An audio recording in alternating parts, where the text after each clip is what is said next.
So what happens when the creative itch isn't satisfied? Personally, I go insane.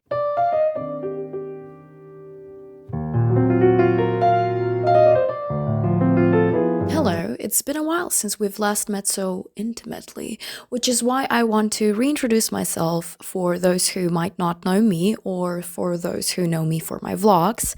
Hi, I'm Monica. I'm 21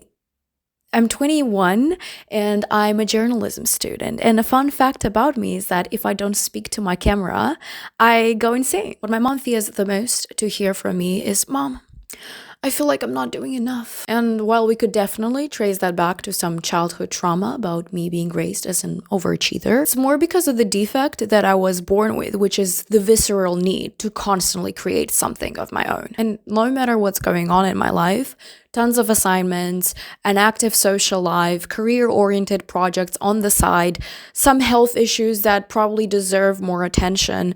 I'm literally describing my current situation.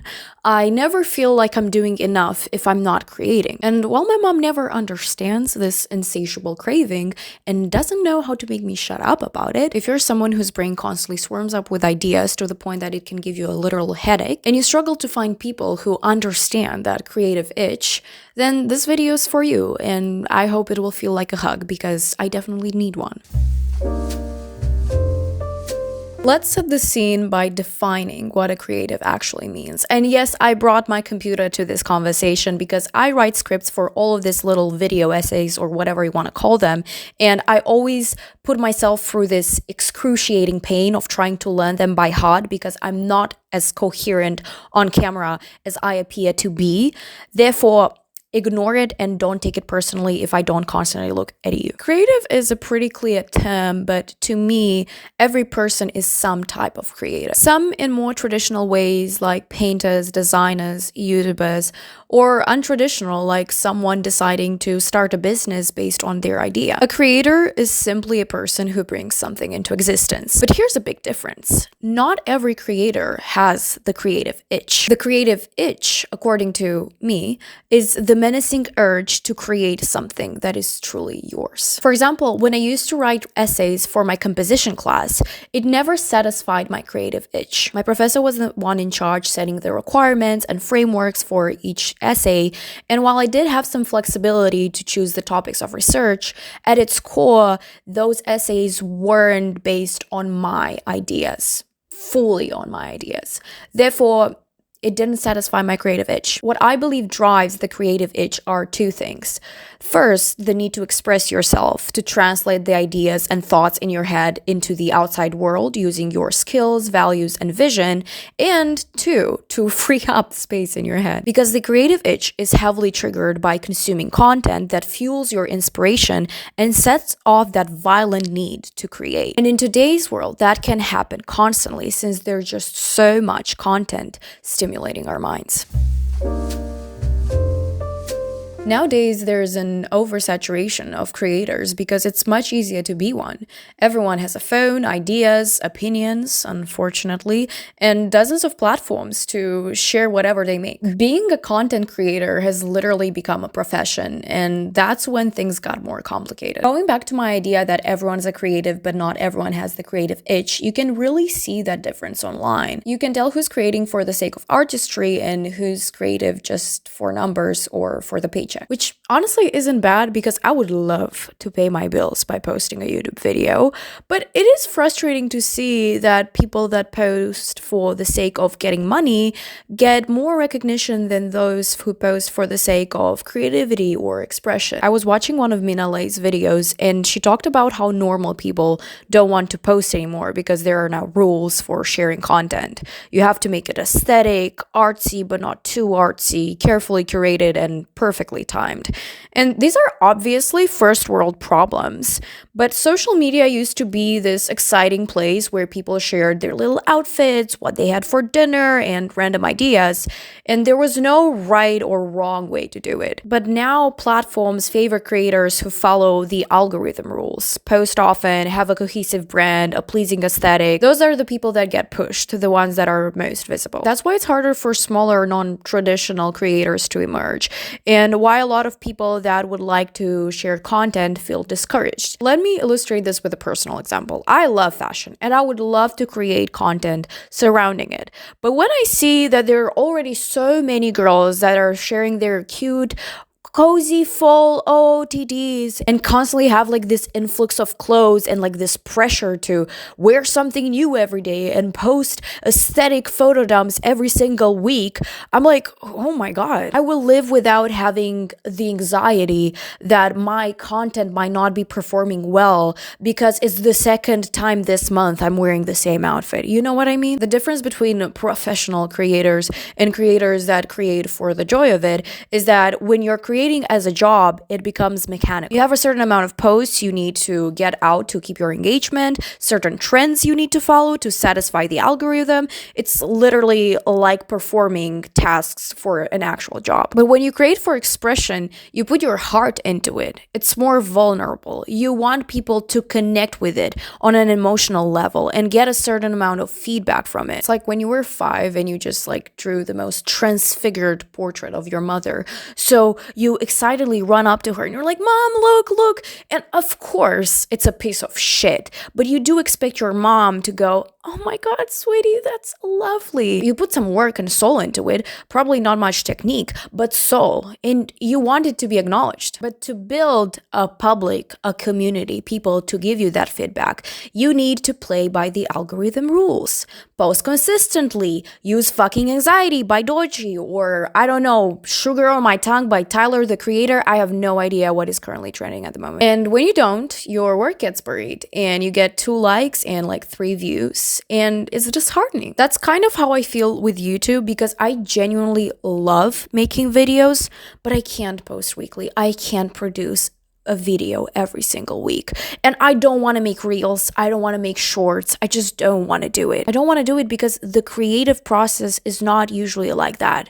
Inspiration isn't scheduled. I was reading about the creative process of some writers like Haruki Murakami and Ray Bradbury, and while they all have set writing routines, when inspiration doesn't come to them, they just don't fucking write. They get up and go and do something else. Because you can't manufacture creative flow, and there's no supplement an influencer can sell to you to trigger it. And all this pressure to create in batches, post consistently, it kills creativity, and it makes me go, you know what? I don't want to fucking do this anymore. So what happens when the creative itch isn't satisfied? Personally, I go insane. Nothing satisfies me. Every single time I hit a low point, while everything seems good on paper, is usually because I haven't been pouring my energy into something creative. It's even worse when I'm consuming a lot of good content because, oh my God, am I fucking... Yes, I am. It's even worse when I'm consuming too much good content because my brain fills up with too many ideas and I either don't have the time, energy, or confidence to act upon them. It's like having a sugar rush right before going to bed. You lay down, you want to go to sleep, but your body keeps jolting from that sugar. But sometimes you don't even have ideas. This summer, I really wanted to create something and I had a lot of free time, but no inspiration. From the outside, everything looked great. I was spending a lot of time with my friends. I tried to relax. I saw Dua Lipa live. But on the inside, there was a fucking storm because there was so much good energy coming from the outside that I needed to balance things out and put something else back into the world. For some of us, that creative itch is just as important as food, water, or shelter. And just like any other need, if you ignore it, it eventually leads to depression. Because creating for me, as I believe it is for many people, isn't just about expression. It's proof of my existence. It gives me purpose. And when I'm not creating, there's a little voice inside of my head that creeps in and goes, bitch, why the fuck are you breathing? Kind of dark, but that's how it is. Finally, the last obstacle that stops people from creating is who cares? Who's going to watch your content? Who's going to buy your designs? Who's going to read your work? And yeah, It's true, there are millions of creators out there, and some are probably better. But the upside of the internet is that there's also a massive audience waiting to connect specifically to your work. Take Emma Chamberlain, for instance. Her success confused a lot of people, including me at first. She's just a normal 25-year-old girl. Sure, she's skilled with the camera and editing, but lots of people are. Her podcast isn't groundbreaking, she literally just chats about her life. Yet now she's one of the most successful YouTubers ever, interviews celebs at the Met Gala, and built an entire coffee brand from her platform. How? By being Emma Chamberlain. By being authentic. Authenticity attracts people because no one else can create the way you do. Your creative process, how you connect ideas, it's like a fingerprint, something that's uniquely yours. And that's originality. And when you create from a place of authenticity, the right people will find you. It's not about inventing something completely new. It's about communicating it in your own way. We've also become so desensitized to numbers, and I'm guilty of this too, because sometimes I feel like having 800 subscribers isn't that much, but then I imagine myself in front of 800 people and having to speak to them.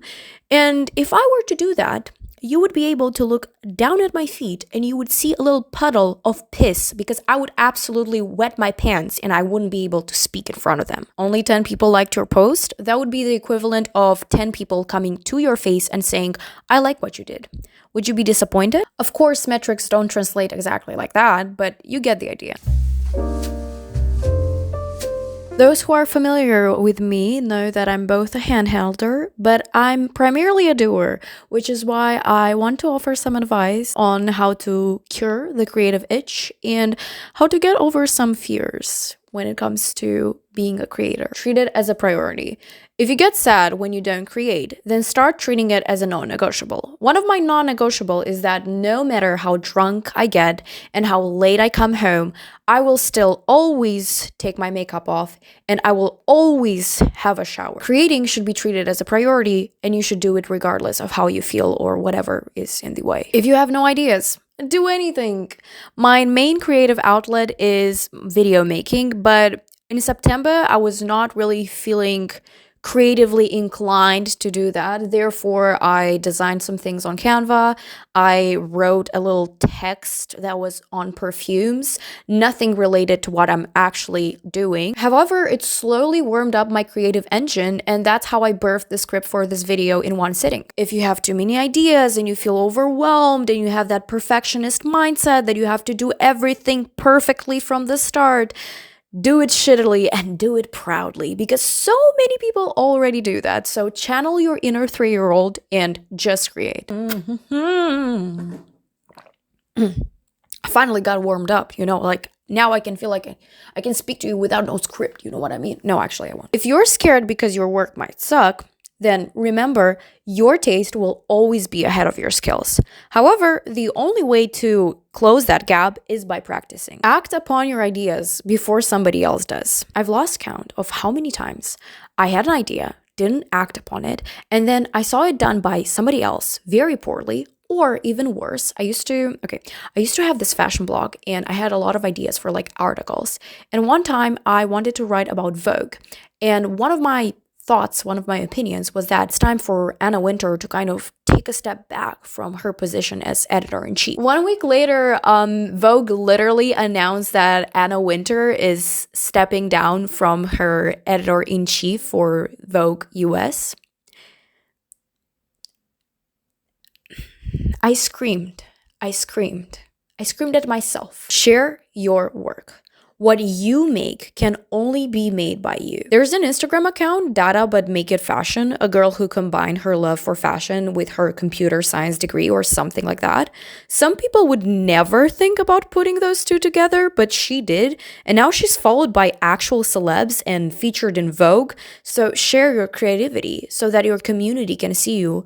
And not only that, but also probably get like some good career opportunities. And lastly, but most importantly, you don't need expensive gear or perfect skills. You need balls. Well, you know what? That might actually also be a problem for a lot of people in today's age. Some people will tell you that you need to have certain equipment or certain skills or all these series on how to grow on social media in 30 days. You don't need any of that. You just need audacity. I love that word. Audacity. um, I need to go home. I'm alone. I'm like home alone, so I speak to myself a lot. Audacity will take you further than any tip, trick, or camera setup. There are people filming on their fucking microwaves and they still have an audience because they just do it. Anyways, that's all that I have for today. I hope you felt seen, understood. I hope you found something useful. Thank you so much that from the amount of YouTube videos that are posted on the daily, you chose to watch this one. I am very grateful, actually. I don't know if you noticed, but while filming this video, my energy also got much higher. And that's because I'm filled with dopamine at the moment because I did something that I wanted to do. I filmed. Therefore, that's your sign. Stop consuming, start creating. And I wish you well, and I'll speak to you soon.